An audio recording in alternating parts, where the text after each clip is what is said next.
So this is my toile construction video for my FMP called Washing Day Blues, inspired by my nan's mum who used to make carnival wear for the local carnival in Rochdale.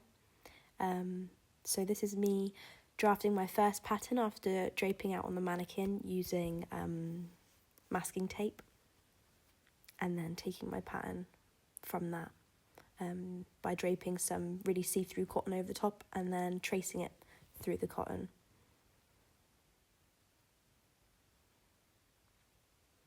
So just tracing out my pattern piece with some tailor's chalk onto some scrap fabric that I had lying around, and cutting that out now.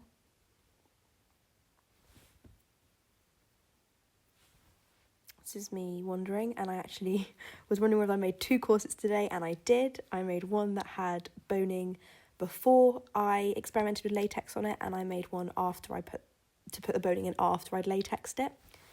And you'll see both of them at the end.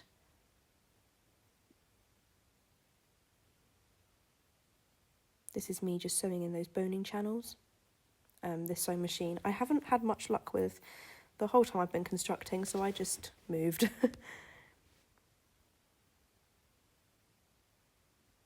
Here's my boning. I had a bit of a tough time getting in. I think I made my boning channels slightly too small, which was noted. To be altered for next time.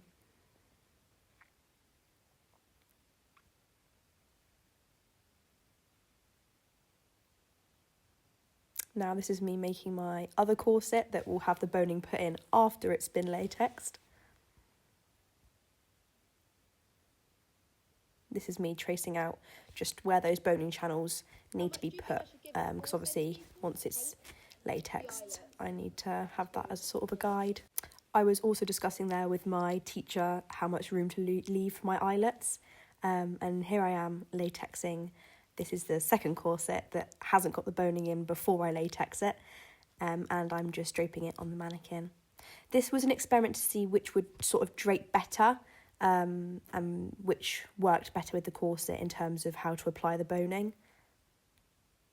And I placed my mannequins on the side, put some scrap fabric underneath them just so I didn't get latex all over the table. This is me making some tiny holes for my eyelets to be put into after spilling them everywhere.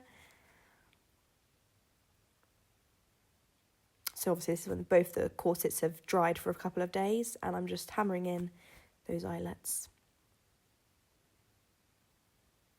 And then yeah, this is the corset that had the boning put in afterwards, and the one on the left is the one before. So this toiling sort of process not only allowed me to create my pattern that I used for my final piece, but it also allowed for me to experiment with the latex and what was going to work best for my piece. So I also had that figured out in this process too.